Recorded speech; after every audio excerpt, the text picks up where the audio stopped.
This is the Kal Katster, the day before New Year's Eve, to give you the Clara Award winners. But first, a simple preview review of a movie that we have just witnessed. Set.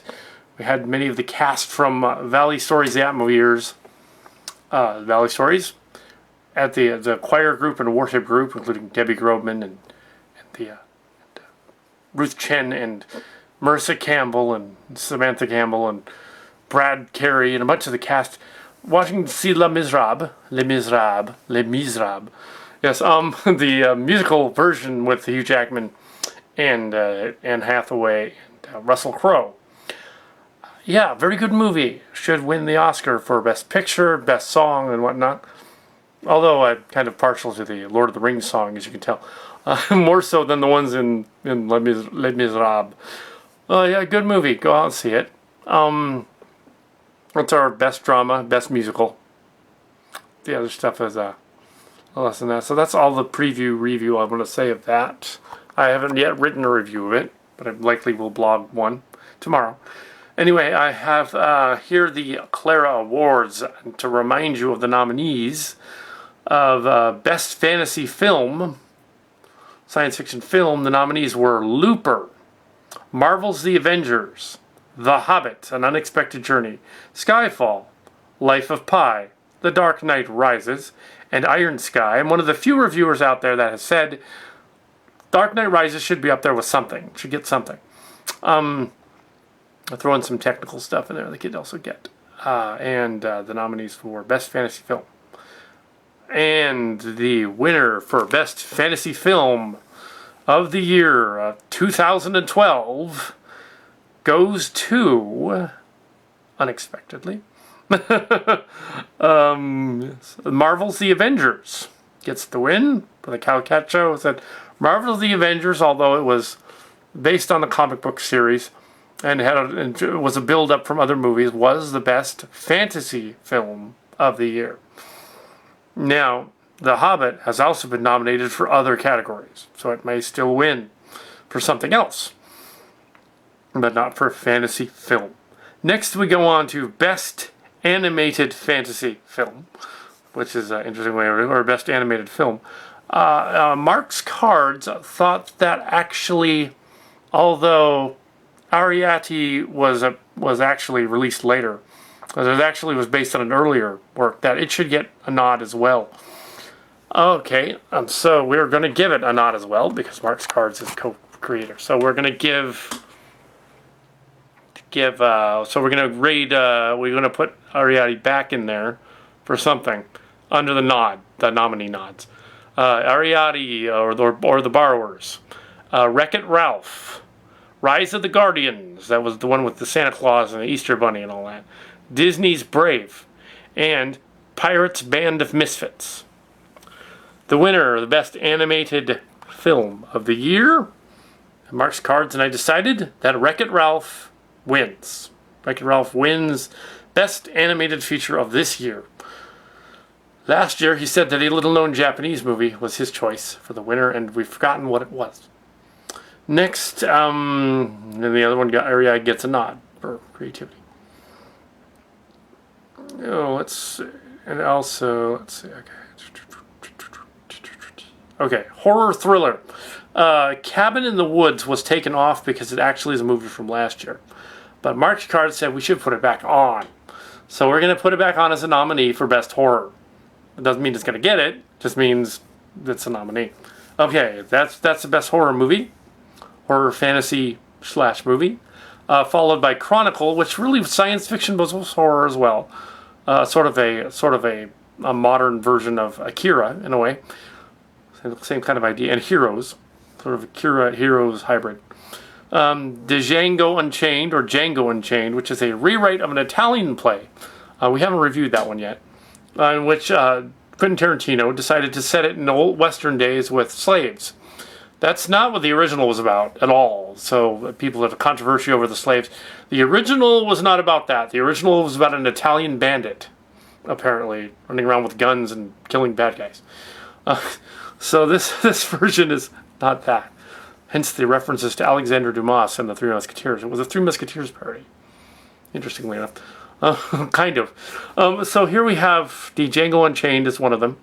And Seven Psychopaths, which was a horror comedy, which came out early in the year with Christopher Walken. And actually, that wasn't a bad one. Mark Karts did not see Seven Psychopaths and hadn't yet seen the Django Unchained. And Cabin in the Sky is on there. Even though it was really technically a 2011 movie held back for a year. Now, here at the winner of the best horror thriller film of 2012 is Django Unchained.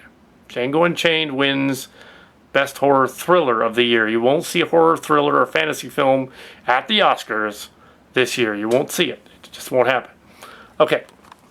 Okay, we got something to add to the best drama category, which is also known as, in Hollywood circles, best picture of the year. Best drama. You would rarely see a comedy. You rarely see a musical, or both together, or you almost always see a drama or tragedy. Drama includes The Perks of Being a Wallflower, which was a little-known film that wasn't that popular, so it's not likely it'll get the Oscar, although it might get a nod for something, maybe supporting actress for Emma Watson, but I doubt it, just because the Oscars is really jaded and doesn't do movies that aren't popular, unless you count some of those movies last year they did do, because they were thinking, oh, let's be more hip, but we weren't fooled. Yeah, Tree of Life, that didn't count. That movie sucked. Okay? And somebody commented on my blog, they're all like, oh, thanks for wasting my time on your blog. It's like, you watched a review of Tree of Life. It's going to be a waste of time, so get over it. Anyway, it's a parody anyway. All of my reviews are kind of parodies. Yeah, I'm not an official paid critic. I'm an unpaid critic. I don't get paid. Okay, so here we have the best drama. The Perks of Being a Wallflower was one. We've seen Les Miserables. That would be 2. Life of Pi would be 3 in the category. There were very few dramas that I actually saw. I did not see Lincoln. Can't rate it then. Did not see some of those other ones. Did not rate them. Maybe Lincoln was awesome. I don't know. I was kind of long in the tooth and dreary. Anyway, actually, Les Miserables wasn't that dreary, and there were dreary parts in it, but it wasn't that dreary. And what's funny is some of the audience was actually laughing at inopportune parts that weren't funny, but they were laughing anyway. What the heck? Yeah, there was a big audience too, so. Life of Pi was a little weird for some, and although it's semi-popular, it's probably not going to get the Oscar. I think they're going to give it to the musical. I think they're going to give it to Les Miserables. And the Kal Kat show agrees. So, best drama, I've seen it now, is Les Miserables. And best picture. It's likely to be best picture, Les Miserables. Also, yeah, so that's it for that category. I guess you could throw the Hobbit in there if you want, as a drama as well. Let's go on. Let's see. Okay. Best comedy. There was like one good comedy. Well, I guess I'll throw Seven Psychopaths in there as well, even though I didn't on the original list. 21 Jump Street was the winner anyway, so it's 21 Jump Street by default, because there was really nothing much. Next year they'll have some funnier movies, but this year not so much. Okay, we are going to give Lord of the Rings something, the Hobbit movie. There is not a category for Best Director, but Peter Jackson could be nominated, as well as Tom Hooper, who directed Les Miserables, and Josh Whedon for The Cabin in the Sky, and Joss Whedon for Avengers. It looks like we're going to add that, and it looks like the winner is going to be anyway Peter Jackson for The Hobbit: An Unexpected Journey. That's going to be the winner, Peter Jackson. He's going to win. Yeah, because directing a musical is like, yeah, with a lot of special effects, but they just had to sing in front of him, so it's not really, I guess cinematography maybe for the other movie, but maybe not. Different, I don't know. I think the Oscar will probably go to Tom Hooper again for in terms of the Oscars, that they just want to go nuts over Les Miserables. I think they will because they're old. But also it was a good movie though, so it deserves it. If it doesn't get it, they're stupid. As I said at the end of the show, it was all, if they don't give this an Oscar, they're stupid. That's what it's. Yes, the Academy could be stupid, or at least senile. So here we have, so Academy, don't get insulted that we called you stupid, but we did, because sometimes you guys are. Now let's see, and if they just come back to haunt me someday and they broadcast this when I get my first Oscar, I will laugh. I won't be insulted. We'll.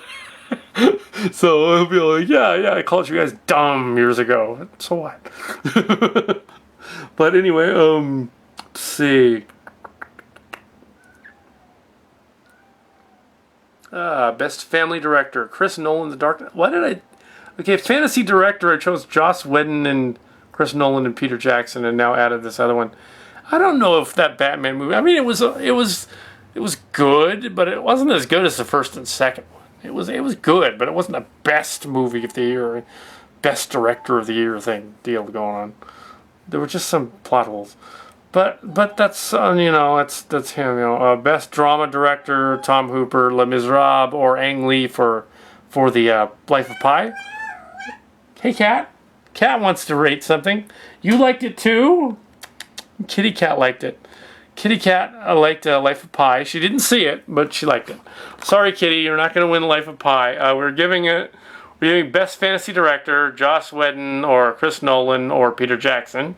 For Fantasy Director, so we're going to give it another category. We're going to give that to Joss Whedon. For the Fantasy, Marvel's The Avengers. So he gets the Avengers. He gets the little Oscar. Gets the Clara. It's a cat. The Clara Award. He gets the Clara. Yeah. We'll be mailing that to you shortly. Just kidding. You're not going to get the Clara. There is no Clara. Oh, we haven't made one. The only closest thing we got was during the flyer series, we handed out a piece of paper with a wanted poster printed out, looking thing, with a cat, a gilded cat in the middle of it. And we sent it out, and that was our Clara Award 6 years ago. So, let's see. Now we're going to get to the worst category, it looks like. Although, I think we're going to add for best thriller horror or horror movie. There's only one in the category. I will throw a couple others, and I'll throw in the Batman movie. It was Django Unchained originally. He's going to win overall, hands down. But I threw the other one in there as a nominee, and Cabin in the Sky. But the winner here is Quentin Tarantino for Django, for thriller director. That's like a horror thriller comedy director. All right, Django Unchained. Okay, now we get to the worst movies of the year. Now, I didn't see a lot of the worst movies of the year because they were bad. So what we called this category was best of the worst. Now, these are movies that were actually given fairly semi-decent ratings, but also weren't very good. We know that it's a shooting in a barrel if you give a worst movie review to something like The Smurfs 2 or Medea's Family Part 7 or something, or Paranormal Part 5, because you know that movie isn't going to be very good. So it's the best worst movie. The worst best movie, so to speak. The worst category, worst fantasy science fiction, Dredd 2012, that's Judge Dredd movie. The Expendables 2, I Am Number 4, The Watch, Total Recall 2012, The Amazing Spider-Man, even though Jim really loved it, Jim Bufkin, it wasn't very good. It was the best worst movie. It was okay. And Prometheus was the shoe-in. And The Hunger Games was in there. That movie was not that great, guys. And yeah, it is a ripoff of Battle Royale. Although Battle Royale was considerably darker, and it's like a movie that they kind of copied. Clearly the director of Hunger Games watched Battle Royale and was like, let's make it kind of like that. Just a little bit. But clearly the author was also thinking along the same lines. And yeah, we know it's a book series, but hey, your book series came out after Battle Royale. Came out in theaters, so you saw it. Come on. And then there's the Men in Black 3. So these are movies that aren't the worst movies of the year, because we didn't see the worst ones. We didn't see the under 30% category. And the winner of the worst movie of the year, bar none, of this best worst category, for its disappointing premise and ridiculous plot holes and impossible premises, which for a science fiction film, it clearly they should have fixed this stuff early on and said, hey, they should have said freebooters, not scientists. Done that whole creation alien. They're going to find the creation of man aliens. And then we're going to go on this planet and the scientists are going to act dumb and do really dumb things and get lost, even though they have a map reader. And then this lady's going to give herself a C-section and pull an alien out and be walking around to tell about it the next day. It's like Prometheus. Prometheus is a hands-down winner in this category. It's just, they built up this huge premise and this huge ad campaign and with all these viral videos, and the movie just sucked. I mean, it was visually pretty, but the logic in it was just awful. And it's not to say that I haven't written stuff just like it that was just as bad, but I didn't make a movie out of it for millions of dollars. I wouldn't make a movie out of my worst stuff. I don't know what Ridley was thinking. Maybe he's having family issues. I know his brother passed away during a little bit after that. Maybe he saw the movie and it just killed him. I don't know. But it handing it over to Damon Lindelof to finish the script and having him claim that he didn't mess with it, he fixed it. He didn't fix it. He made it worse. The original script was a little better. They weren't exactly scientists. It was a little better, and the C-section part happens in the middle instead of the end. So she gets time to heal, and the robot's reason is different. The alien's reason is different, which it should have been. The whole, my goodness, what a mess. Prometheus, winning best worst movie. Okay, worst animated movie. Although Hotel Transylvania was liked by Amanda Rumsey, it wasn't that great. Paranorman was the other worst animated. Then this, granted, these are what we've only seen. And the Lorax was the third, and that was the shoe-in. The Lorax missed the point of the Dr. Seuss book that it was based on. Some of it was in there, and this weird, like, utopian, heavy-handed, like, plastic world thing was like, what are they? It was just bad. The other two were much better. Best, worst. Okay, worst horror movie of the year. I've only seen a few of these, so I had to rate them. Even though Debbie Grobman loved Dark Shadows, the movie, I did not. I said it was kind of bad. But, oh well, so much for that. Or The Woman in Black with Harry Potter, with Daniel Radcliffe. And The Woman in Black won for best worst horror movie that I had seen. Now, I didn't see Paranormal Activity 5. I probably should have actually rated Resident Evil 5, but that's kind of shooting in a barrel too, because it was so bad that it almost was entertaining. So I didn't even put it in there. Let's see. Okay, worst comedy of the year. I should have included Ted, but I didn't. But I will just now. The Dictator, American Reunion, The American Pie, Part 6 or 4, depending on whether you count the beach ones and the direct-to-video ones. The Three Stooges movie, which had funny scenes, but it was really dumb. Like, on purpose or something. It wasn't entertaining. It was dumb. Okay, and the winner is Dictator. Sasha, stop. Just stop. We're going to release a character like one of yours. We're going to release a martial artist character. But, yeah, it's going to be funnier than Sasha's character. Sacha Baron Cohen, stop doing it. Just stop. Just stop. Okay. Now, let's see. I think we're done. Yeah, we're done. All right, honorable mentions and such. We were quite surprised, or at least I was, that Hugh Jackman apparently can sing. Apparently, he was a Broadway guy before he did the SS, so that's why he can sing. Or he's some sort of singer. We knew Russell Crowe could sing because he was in a band. He's a rock star in Australia before he became a big star over here. Weird seeing opera. Anne Hathaway, it was kind of a consensus that although she can sing, I don't know if she was the proper choice for this character, but that's all right. Just can't think of anybody else that could replace her, so I guess it was all right. I mean, she did an okay job. I don't know why they were so hard on her. Maybe because they were jealous. But no, she's no Streisand. She's no Celine Dion by a long shot. She's a little better than Mariah Carey. Ain't saying something, I guess. I don't know, but Mariah Carey. Yeah. Some of your early stuff was good, but you know, just, I don't know. Not anymore. Better than Britney Spears. Oof, she would have ruined it. That would have been funny though.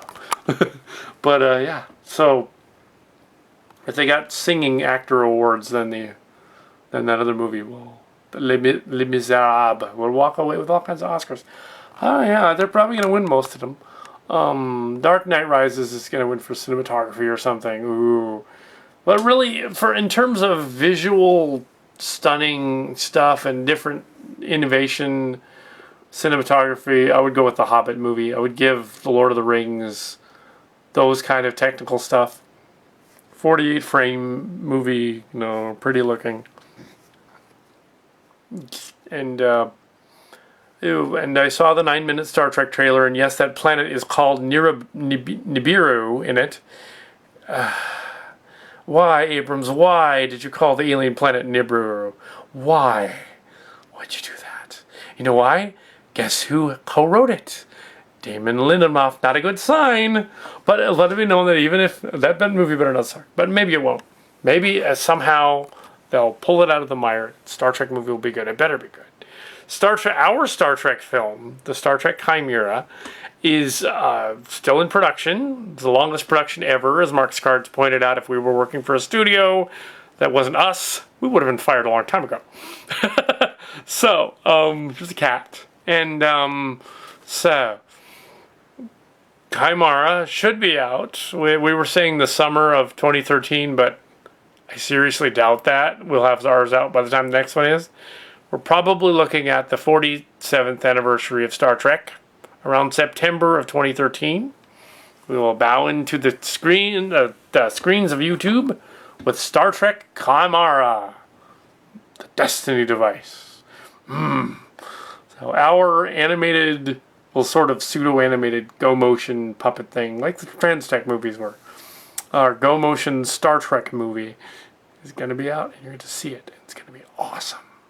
What we have so far is truly cool, and what is it just saying that? But it's fan film, and it is a fan film. It is a Mary Sue, and the fans get lots of William Shatner.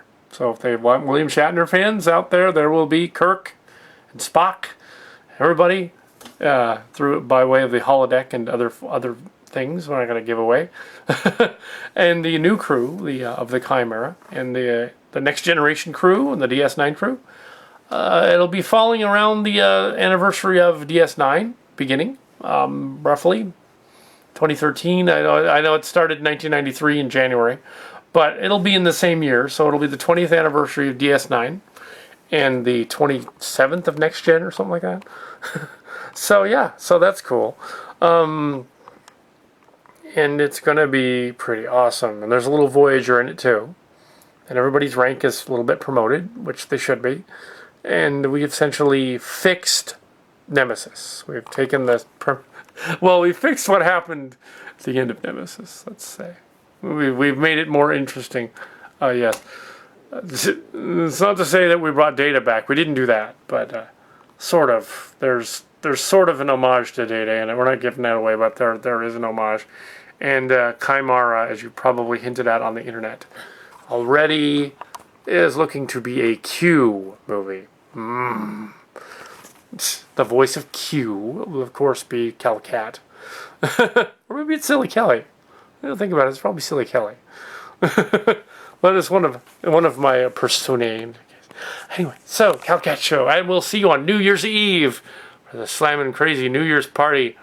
Well, we will bring it to you live, New York style, which means we'll be watching the 9 o'clock show. And then we'll go out and do whatever else later on, and you won't get to see that part. New York style, tomorrow. Now, this was the Clara Awards, the Kal Kat Show. Signing off. Live long and prosper.